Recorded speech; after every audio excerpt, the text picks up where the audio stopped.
Nous allons maintenant passer à une deuxième théorie qui a été écrite dans l'ouvrage de référence a été publié la même année que l'année où j'ai eu moi le déclic pour concevoir le civisme, c'est-à-dire en 1997. En revanche, c'est une théorie que j'ai découverte quelques années après, puisqu'à l'époque il n'y avait pas Internet.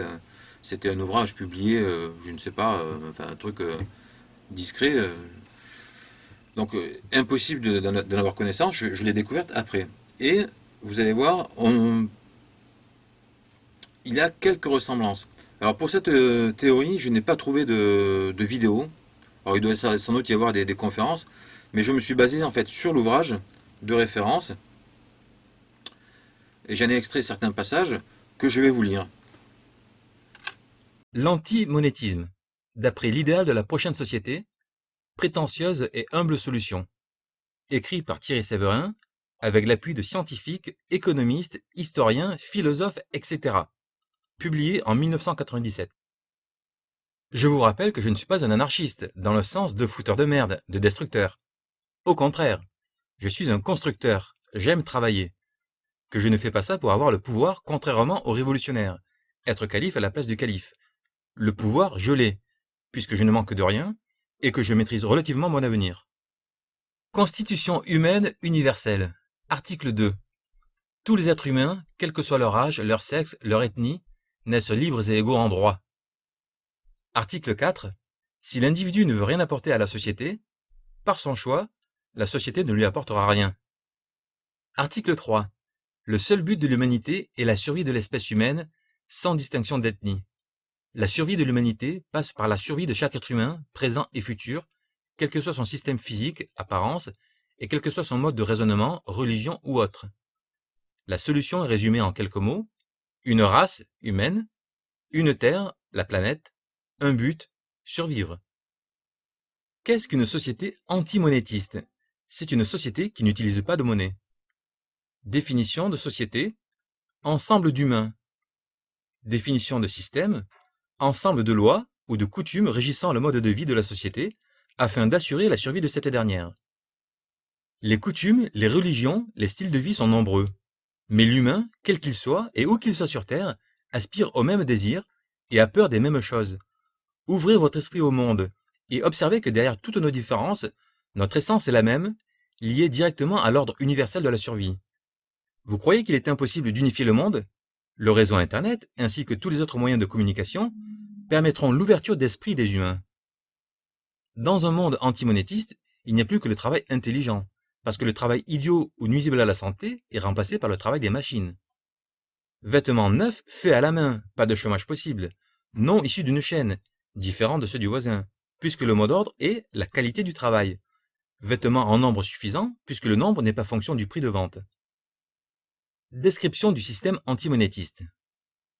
Vous apportez votre travail à la société, et la société, par réciprocité, vous apporte ce dont vous avez besoin, quel que soit votre travail, quelle que soit votre force physique ou quelle que soit votre force mentale. Le matin, vous vous levez à l'horaire qui vous sied, puisqu'en accord avec votre contrat de travail, vous avez fixé vos objectifs. Le producteur de biens ou services se fixera lui-même son plan de travail, en prenant en compte les besoins de la société. S'il décide de ne pas travailler, honte à lui, mais pour pallier ce problème, l'humain doit prendre en compte la responsabilité de son travail. Chaque article produit par lui portera sa signature. S'il veut qu'à son nom soit assimilé un mauvais article, libre à lui, car les demandeurs, s'ils ne sont pas satisfaits, choisiront un autre producteur. Quelle est la meilleure mémoire non humaine, donc artificielle, qui pourrait servir de preuve impartiale à l'appartenance au système? Cette mémoire artificielle existe depuis quelque temps, c'est la carte à puce. Vous vous rendez chez le boulanger, vous demandez le pain de votre choix, vous présentez votre carte à puce, chargée de confirmer votre appartenance à la civilisation antimonétiste, ainsi que de nourrir des statistiques qui aident à la logistique des besoins, et le boulanger vous donne le pain de votre choix. La société apporte des biens et services à l'individu afin d'assurer sa survie. Par respect et par sagesse, l'individu doit apporter son travail à la société. Nous devons prôner le travail bien fait, mais pas question d'accorder des médailles ou des récompenses. La seule récompense possible est la satisfaction personnelle du travailleur et la fierté d'un travail bien fait. Ces notions semblent subtiles et paraîtront utopiques, mais c'est la seule façon de supprimer les injustices. La seule façon d'éviter l'anarchie est d'avoir des humains dont l'esprit est pur, net et conscient de ses responsabilités. Le tout n'est pas géré par le profit monétiste, mais par des humains qui sont conscients de la richesse et de la fragilité de la vie. Travail, celui que l'on a choisi. Partage selon la masse de travail à effectuer et le nombre de travailleurs. Aucun risque de se faire mal dans un métier dangereux ou répétitif à l'excès. Travail de robot pour les travaux comportant un risque inutile. Les logisticiens sont l'huile qui permet au système de tourner et de répondre aux besoins de chacun. Pour rendre impossible les erreurs en tout genre, une catégorie de personnes doit être l'élite du peuple. Ces personnes, appelées les sages, devront posséder un esprit pur et une connaissance du monde aussi complète que possible. Cette catégorie de personnes ne peut en aucun cas prendre des décisions autres que celles de l'entrée d'un individu dans la société, ceci dans le respect de l'article 5. Les sages devront émettre leur avis sur toute chose et être les gardiens de la survie. L'obtention ou la perte de ce statut de sage est décidée, sans limitation de temps, par l'approbation de 90% des citoyens géographiquement concernés. Le statut de sage ne permet aucun avantage particulier, hormis celui décrit ci-dessus. Ordre à suivre pour construire la civilisation antimonétiste. Construire un village le plus autosuffisant possible, le transformer progressivement en ville, et, logiquement, si tout fonctionne, la jalousie des membres de l'ancien monde leur fera abandonner leur système, comme l'a été le monde capitaliste pour les régimes communistes. Il faut déjà expérimenter le système antimonétiste, unir des gens volontaires, regroupés au sein d'une ville plus ou moins autosuffisante, et voir si l'antimonétisme est une connerie ou une solution durable. J'espère ne jamais avoir à détailler plus les propos de ce livre, car pour l'impact effectif de ce dernier, il faut un minimum de recherche de la part du lecteur. Si le voyageur ne fait pas lui-même le chemin, ce n'est pas un voyageur, mais un être statique, mort. Aussi, la grande moralité de cette philosophie est la suivante. Vous avez connaissance de l'architecture de l'univers, loi universelle de la survie. À vous de remplir, par la connaissance et la maîtrise des détails, les cases infinies constituant les multiples combinaisons de l'univers. Voilà donc pour l'antimonétisme, qui, il faut le dire, vous avez pu en avoir un petit aperçu, est assez affligeant au niveau de la forme. Et au niveau du fond aussi, c'est quand même très très gauchiste. Il y a quelques points positifs toutefois. Le premier, c'est que c'est l'idée que la société découle de l'instinct de conservation. C'est une chose que l'on retrouve effectivement dans le civisme. La différence, c'est qu'ici, une fois qu'il a posé ça, les principes qui en découlent, on les cherche encore. Hein. Il n'y a pas l'égalité des citoyens en devoir en droit, en devoir de participer, en droit d'accéder au marché. C'est pas très clair tout ça. Hein. L'idée de recourir à une carte à puce, qu'on retrouve aussi dans le civisme. Mais alors là, on ne sait pas trop à quoi sert la carte. Hein. Déjà, on ne sait pas trop qui est citoyen, avec leurs histoires de sages qui décident qui fait partie ou non de la société. Euh, ils utilisent un système qui en fait n'a pas de raison d'être. En tout cas, dans le cadre de cette théorie. On retrouve en théorie la notion de devoir, mais qui est en totale contradiction avec l'idéologie générale, à savoir que les humains naissent libres et égaux en droit. L'article, donc c'était un article, deux articles après, on nous dit qu'il y a des devoirs. Mais on ne peut pas être égaux en droit à la naissance s'il y a des devoirs. C'est justement.